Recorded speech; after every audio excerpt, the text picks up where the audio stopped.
were you saddened by the news that he was murdered then? Man, I heard it. I didn't go to sleep at night. I couldn't believe it. Hold on, man. Oh, let's talk about some other. 5 in the morning on February 5th, Lil Durk, whose real name is Dirk Derek Banks, and his co-defendant, Devontae Bennett, were seen on camera involved in shooting Alexander Witherspoon, a person police say they knew. The rapper and Bennett listened to the evidence against them in court. Police told the judge later that night the victim, Banks, Bennett, and others went to a nightclub, a gas station, and ended up in the parking lot of the Varsity. That's when Witherspoon said he was robbed and shot. From blasting shots at his favorite female LKI and clowning her hard in a wild documentary to dropping stacks, like 6 figures, just on socks, King Von was that dude other rappers seriously didn't want to mess with. But for real, Von was really out there doing it, and don't forget how it goes in the streets. If you blame stuff on someone who's already dead, it ain't really snitching cause they not gonna see a courtroom anyway. With that in mind, these right here are the real bodies linked to King Von back in the day, plus all the crazy evidence tying him in. No cap, one of the murders pinned on Von after he passed was the hit on E.L.L. McCain. It all started when L found his cousin's body, 21-year-old King Doc, on April 28, 2012. King Doc had supposedly left the street life behind. His family said he got out of prison just 2 months before and was trying to get a painter's license, even got a GED behind bars. He wanted to be a solid example for the young folks in the fam, telling them to stay away from all that gang mess. But man, no good deed goes unpunished. He is a serial killer, and he was a demon in human form. I was relieved for the community, man. Because he was over there torturing them guys, man. I ain't gonna lie to you, man. Bro, he was dead, bro. If he wanted you out of there, he'll go do it himself on feet by himself. He was dead. One hot April afternoon in 2012, King Doc got thirsty while painting at his aunt's building. He dipped out to a corner store for a quick drink, and that's when a car rolled up and started dumping shots. King Doc got hit, stumbled into some tall weeds in an empty lot, and that's where he went down. The cops showed up, checked the spot, and dipped, not even spotting him. Hours later, his lifeless body got found by 16-year-old Mode Rye. Mode didn't learn a thing from his cousin's tragic end. By just 17, he was already deep in gang life, wild and out in the streets. He was all over social media flexing with dangerous gang members, including K.I. That's when King Von stepped into the mix heavy. See, Von and his crew from O Block had deep beef with STL, the type of beef where it's straight up on sight. This was the kind of war that left bodies dropping on both sides. Von didn't play when it came to this beef. He was always online clowning his STL enemies, talking big about how he was gonna slide on them any chance he got. Sadly for L, he was reppin' STL and ended up on Von's list of ops.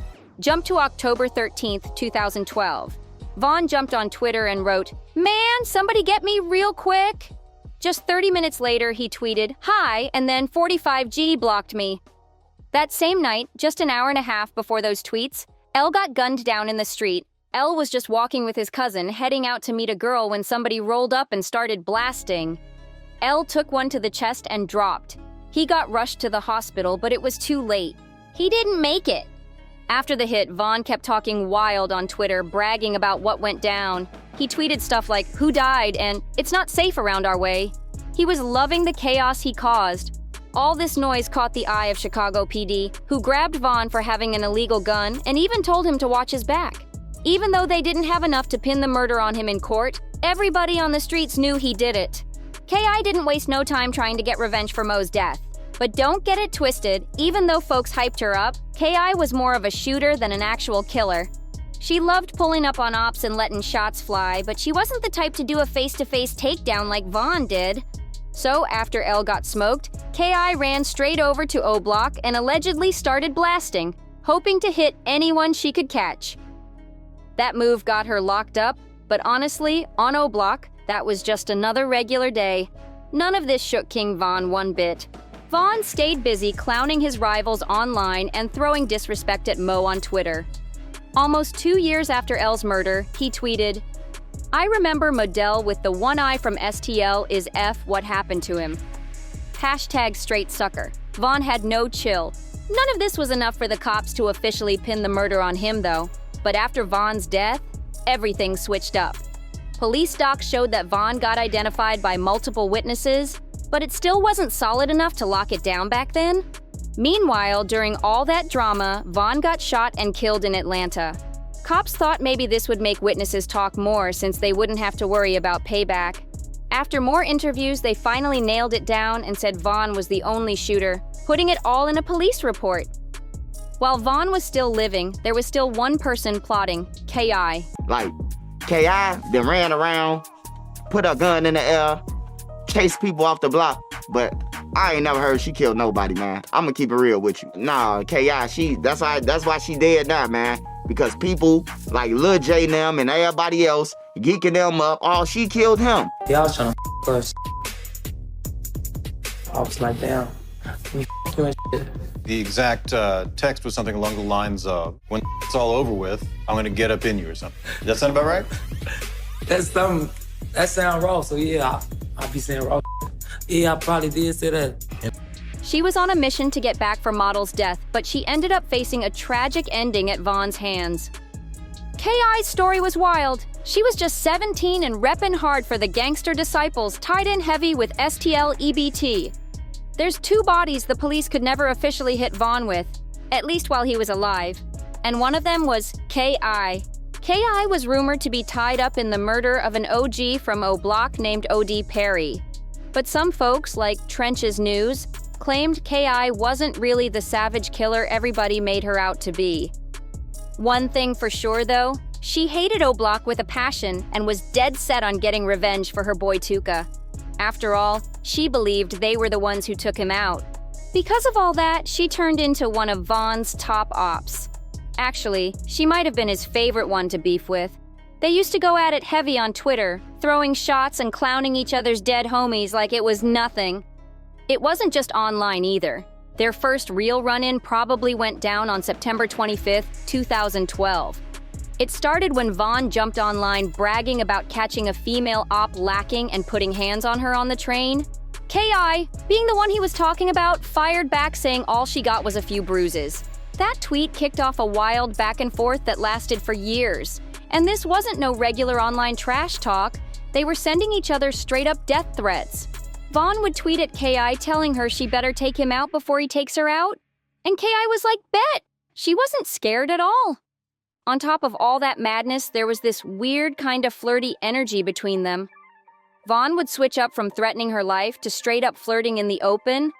Like that one time he tweeted he might be falling in love. Crazy. In response to K.I. talking tough about beating up someone from O Block, Vaughn started acting wild online. He even dropped a tweet saying he'd treat her right if she became his wifey. Some folks say Vaughn was just trolling, trying to mess with her head and make her feel weird with all the flirty energy. But there was way more going on than most people realized. Out of nowhere, somebody on 4chan leaked what they claimed were private DMs between Vaughn and K.I. They said they hacked into K.I.'s Twitter and found these messages. In those leaked DMs, Vaughn was allegedly hitting her up talking crazy, saying he wanted a piece of that. Apparently, Vaughn even told her he wanted to N her, and when she turned him down, he hit her back saying that when all this beef was over, he was still gonna get her. Wild. Meanwhile, even with all that private back and forth, Vaughn and K.I. kept going at it heavy on Twitter for the whole world to see. After Vaughn did some time locked up between 2013 and 2014, the first person he popped off at on Twitter after getting out was K.I. He tweeted at her asking if she missed him. K.I. clapped back with, "What up, my boy?" when we link in, and dropped 4 gun emojis. Vaughn responded like he was low-key hurt, asking her why she was acting so cold and why she never came to see him in jail. People still debate hard about how real this whole Vaughn and K.I. relationship really was. Some think it was all mind games, some swear there was real tension and twisted feelings. Even Vaughn hated all the extra rumors flying around. In an interview with DJ Vlad, Trap Lore Ross talked about Vaughn's reaction to seeing all the stories and people speculating online. No matter how real or fake all that wild back and forth was, it all came to a deadly end with a couple of tweets from K.I. on April 11th. These ended up being her last words online. First, she dropped a creepy tweet in the early hours saying, "In the end, we die." And then by noon, she tweeted what looked like her exact location. K.I. was on the 64th block of South Everhart Avenue, just a quick walk from O Block. Not long after that, it all went down. A witness said a shooter hopped out a car and caught K.I. and another dude completely lacking. K.I. got hit 9 times and was pronounced dead just hours later. Right after the hit, Vaughn jumped on Twitter to clown his fallen op and flex about the murder. He tweeted that he lost a lot of homies, so his enemies had to pay. Then he copied one of K.I.'s old tweets saying, "I see motherfuckers won't get the picture until they get put in the frame." Vaughn ended it with "miss my old," plus a bunch of laughing emojis. He was cold with it. After that, Vaughn got snatched up by the cops in connection with K.I.'s killing. But of course, he denied everything, claiming he had an alibi and saying he was chilling with a woman at the time of the shooting. What helped him even more was that he had checked in with his parole officer just an hour before the hit went down. That move gave him extra backup on his story. Vaughn got out the very next day and never faced any legal heat for K.I.'s murder. Just like that, he slid right back into the streets with no charges sticking. He had just dodged another murder charge like it was nothing. Vaughn hit Twitter talking big, saying he beat the case like Rocky and was showing love to everyone, except the ops. Years later, Vaughn kept throwing shots at K.I., even dropping a savage bar about her on his track War With Us. He said, "Put a pretty op in the morgue, call it Drop Dead Gorgeous." Brrr. Even though the cops never got enough proof to lock Vaughn up for K.I.'s murder, the streets already knew exactly who did it.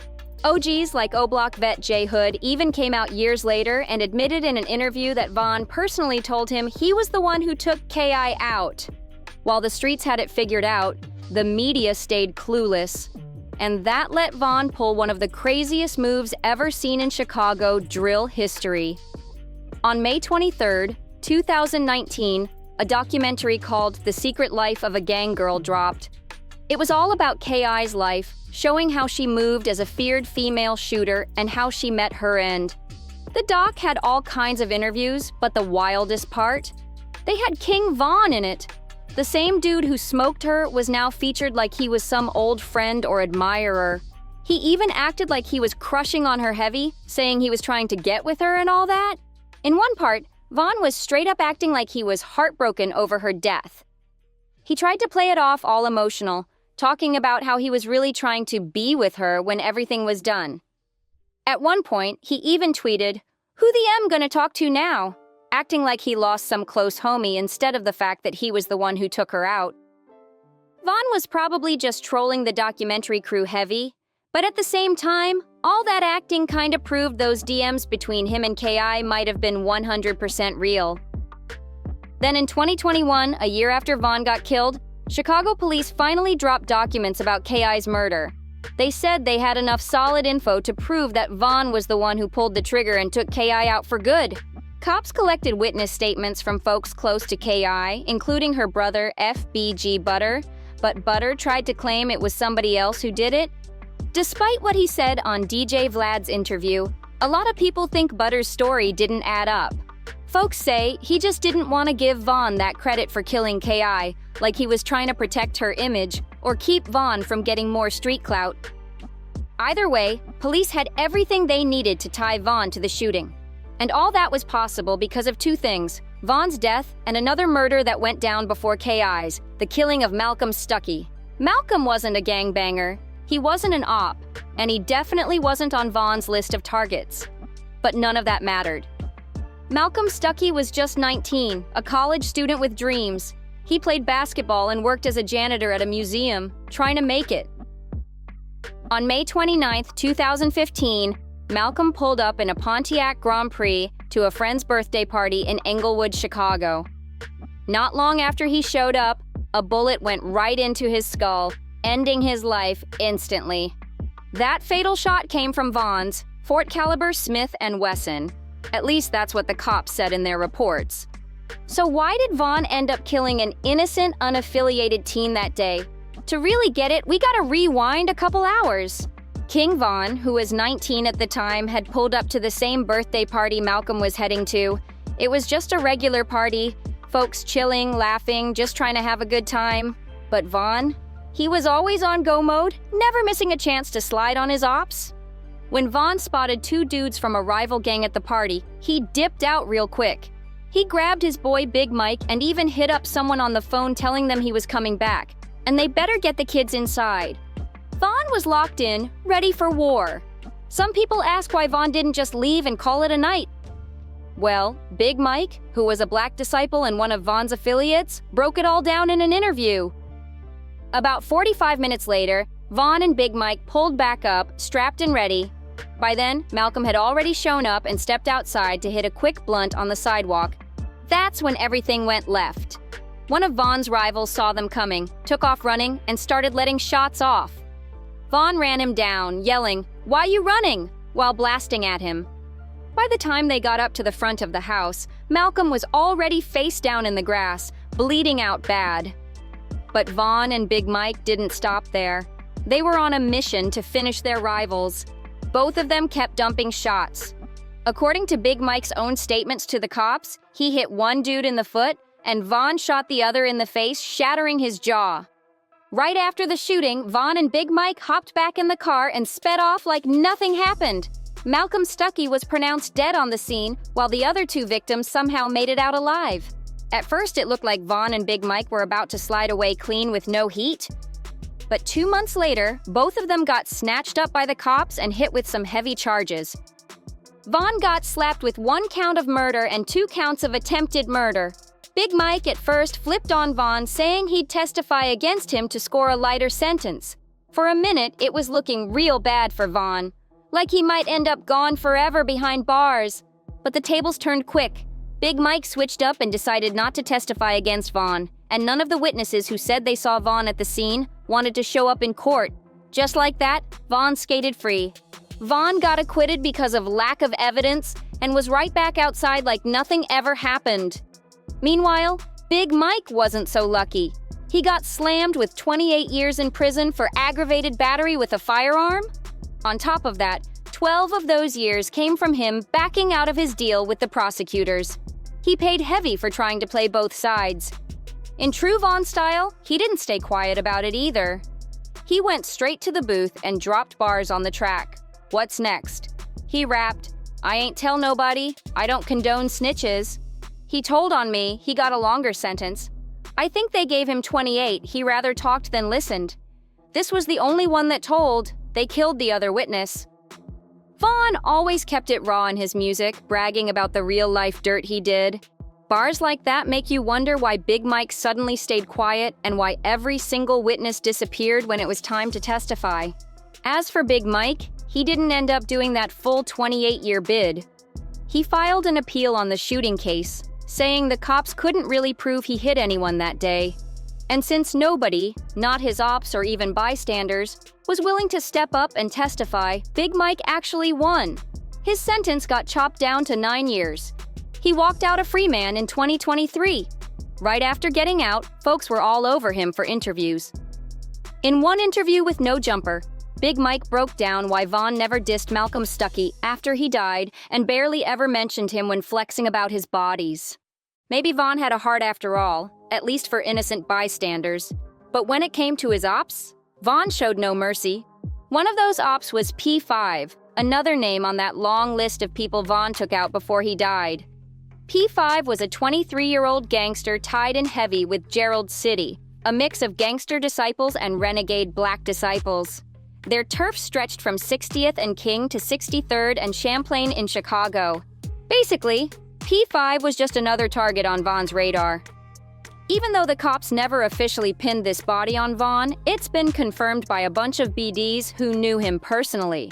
And on the streets, everybody already knew Vaughn was behind that hit. To really get why folks believe Vaughn did it, you gotta understand how deep social media, especially Twitter, played into all this gang drama. Vaughn was wild with it. He had no filter when it came to talking about his dirt online. If he was feeling that trigger itch, he'd tweet something like, "Just got a gun and I can't wait to use it." Vaughn didn't care who was watching. He used Twitter like it was his own personal diary, telling the whole world about the chaos he was plotting. So when Vaughn tweeted, "I ain't been hanging with T-Roy like that because he's been winning. I gotta catch up first. Gimme till Friday." on October 29, 2012. That was just the beginning of a deadly trail that ended with P5's murder. See, when Vaughn said T-Roy was winning, he was talking about his best friend's body count. T-Roy was stacking up bodies, and Vaughn felt like he had to match his score. On October 30th, Vaughn tweeted, "Check the stats." And not even 30 minutes later, P5 got lit up on the 6200 block of South Everhart Avenue. He got hit multiple times, rushed to the hospital, but was pronounced dead at 9:54 a.m. Just minutes before the shooting, Vaughn dropped a tweet saying LMAO, and at the estimated time of the hit, he posted, 45 make his ass do 40 flips. Vaughn wasn't hiding at all. He was basically live tweeting a murder. Vaughn spent the whole rest of the day on Twitter, taking a victory lap, flexing hard over the death of his op. One of the craziest, most cold-blooded tweets came a few days later when he wrote, "Damn, L got killed in October and crack, who's gonna get killed in November? Stay tuned." He was treating it like a game show. The police never officially pinned P5's murder on Vaughn, and nobody has a 100% clear breakdown of how exactly it all went down that night. But word on the block says there were multiple shooters involved. People say Vaughn, along with J Money and L.A. Capone, rolled up on P5 that night.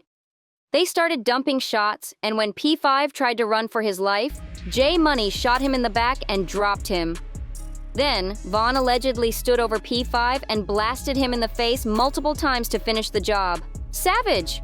But that ain't the only thing tying Vaughn to the hit. Another big clue was the social media post from P5's friends and family after the murder. They were dropping hints and throwing shots online, basically confirming who they thought did it. P5's cousin had something to say right after Vaughn got killed. He posted, "Y'all just don't know how long I prayed for this. Cha King Crack." P5's younger brother also jumped online and wrote, "We caught two. We ain't catch the last one. I know crack mad that we gang ain't get it." He was talking about how Vaughn got dropped in some unrelated gang violence, not even connected to his brother's death. Gucci, one of P5's boys from Gerald City, also posted after Vaughn's death, saying, "Long live crack." All these posts showed loud and clear that even if the police never officially tied Vaughn to the murder, the streets already knew what was up. In the streets, that's sometimes all the proof folks need. Same thing happened with the next big name, FBG Duck. Vaughn's beef with STL EBT members ran way deeper than just him pulling up solo and putting bullets in ops. Word on the block, and even police chatter, is that Vaughn sometimes didn't even have to do the dirty work himself. He'd send goons to handle it, and that's exactly what folks believe went down with the murder of FBG Duck. See, Vaughn and Duck were basically born to clash. Both of them were repping rival sets, and they weren't playing at all. Their beef was straight-up war, full of shootouts, bodies dropping, and wild disses online and in their music. It wasn't about money or clout. It was about pure hatred and revenge. The tension got so crazy that it finally blew up in one of the most disrespectful tracks ever dropped on O-Block.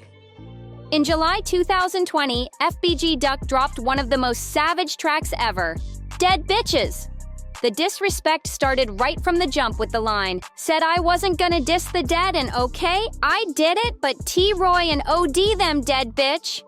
Off-rip, he was clowning Vaughn's dead best friend T-Roy and also dissing the OG from O-Block, OD Perry. OD was big time, a respected high-ranking member of the Black Disciples. After OD got killed, allegedly by KI, the Black Disciples renamed part of their hood to O-Block to honor him forever. But Duck didn't stop there. He kept going, calling out more dead members and labeling them all dead bitches. This track was disrespectful on a whole other level. Straight up meant to start a war. King Von wasn't about to let that slide. He fired back with his own diss on the song All These N Wars. Von rapped, "Tuka in my lungs, I say that every time 'cause he got smoked." Then he followed it up with, "O-Block, OTF, 300, just check the stats. Said he be throwing shots, I bet he catch 'em back." The feds later said this was aimed straight at Duck. On August 5th, 2020, just one day before Vaughn dropped his track, FBG Duck and his girl were out shopping for a gift for their son at the Dolce & Gabbana store in Chicago's Gold Coast. At 4:26 p.m., ops caught him slipping. 4 shooters pulled up in cars and unleashed a hail of bullets while Duck was still shopping. He got hit 16 times in the neck, chest, and groin. The shots left him laid out and fighting for his life. Cops found 38 shell casings at the scene. It was like a war zone. Videos started flooding social media showing Duck lying there in crazy pain, struggling to hold on. When police finally pulled up, they allegedly didn't even try to help, right? Duck was still moving around 20 minutes after getting hit, but they didn't put pressure on his wounds or try to keep him alive. Because of that, Duck bled out and died right there in the street. By the time paramedics finally got to the scene, it was way too late. Duck had already lost mad blood, and his body gave out right there on the stretcher. He was pronounced dead at 5:06 p.m. At first, cops didn't have any solid suspects in the case, but of course, everybody in the city pointed straight at King Von.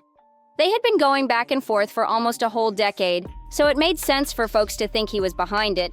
But without hard evidence, there wasn't much the law could do. That didn't stop Von from talking reckless, though. In an interview with DJ Academics, Von even stopped mid-conversation to laugh it up with his homies about Duck getting smoked. He was like, "Let's talk about something else." Meanwhile, one of his boys in the back was still cracking up. Von really didn't care at all. In a crazy twist, just a few months after Duck got killed, Von was gone too. But even after Von's death, cops stayed on the case heavy. On October 13, 2021, Chicago PD announced they had finally made some big moves. They arrested 5 O-Block members for Duck's murder. The names included C. Murder, Kenny, Loss, Chan, and another rapper, Muwop. A 6th suspect ended up taking his own life before they could cuff him. But there was more going on behind Duck's murder than just some regular street beef. There were rumors that someone big was pulling the strings behind the scenes.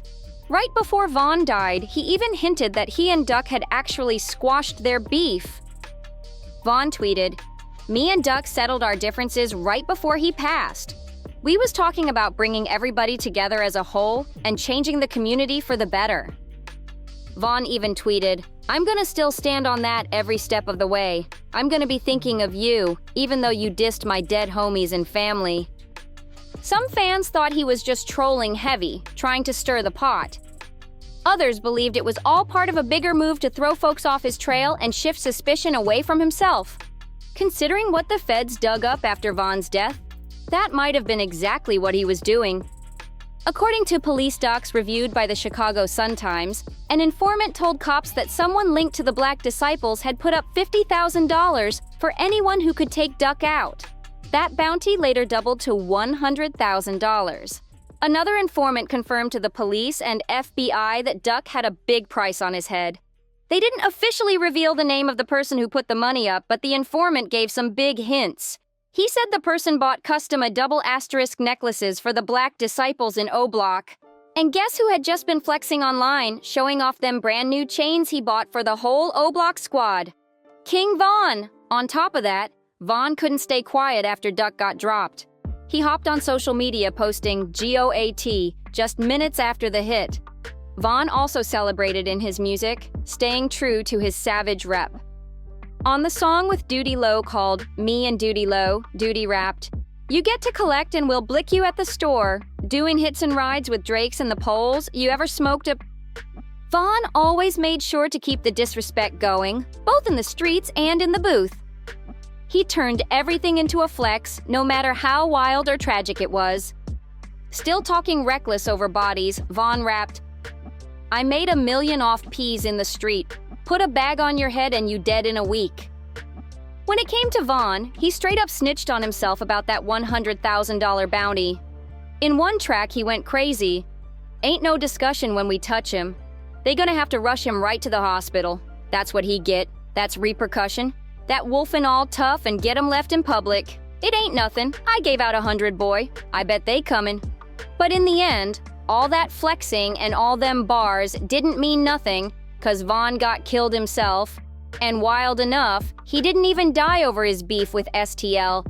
It was a whole different rap beef. These aren't even all the bodies Von's been linked to. There's a bunch more rumors and names folks been pinning on him since he passed. But not many people stop to think.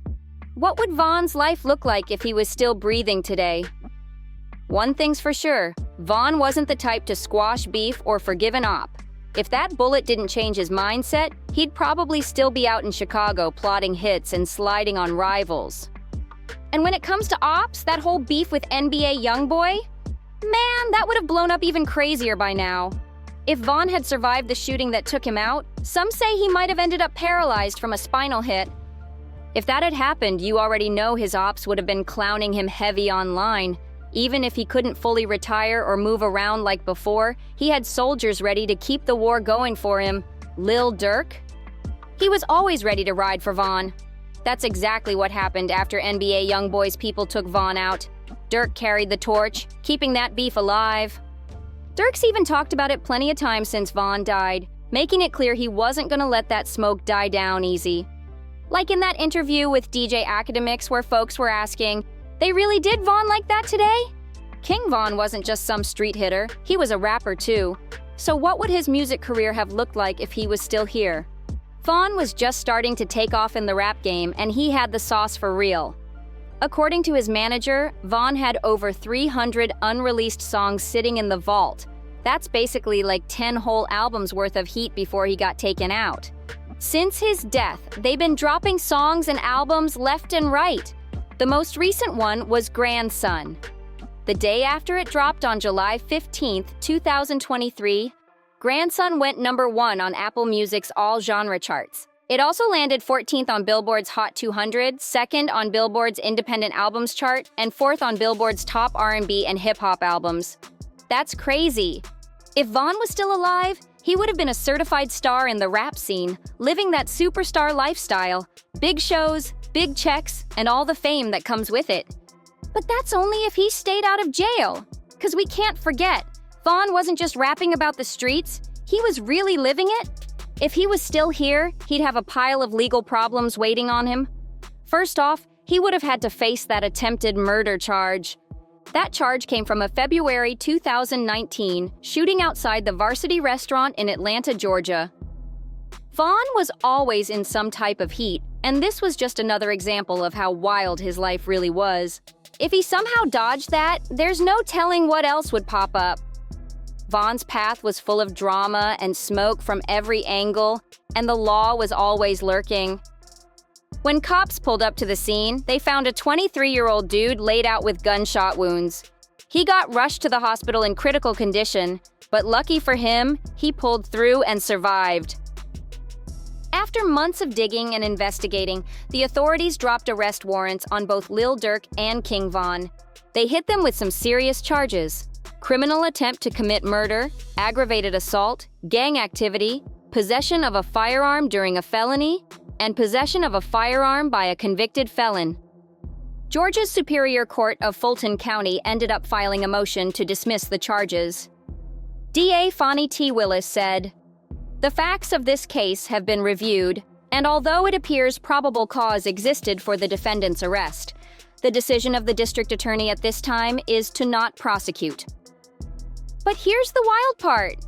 According to the Fulton County DA, if Vaughn, aka Davon Bennett, hadn't died in 2020, he would have been indicted for that shooting. And that ain't all. Vaughn would have been fighting a whole list of murder cases too. He had the KI case hanging over him, plus the murder of Elle McKinney. And let's not forget, he probably would have been wrapped up in the FBG Duck murder case too. And who really knows? Vaughn might have even been facing charges for the murder of P5. The crazy thing is, police still haven't let the public in on everything they found on Vaughn after he died. There might be more witness statements, more evidence, more dirt that never saw the light. For all we know, the feds and local police could still be looking into Vaughn's name right now, connecting even more pieces behind the scenes.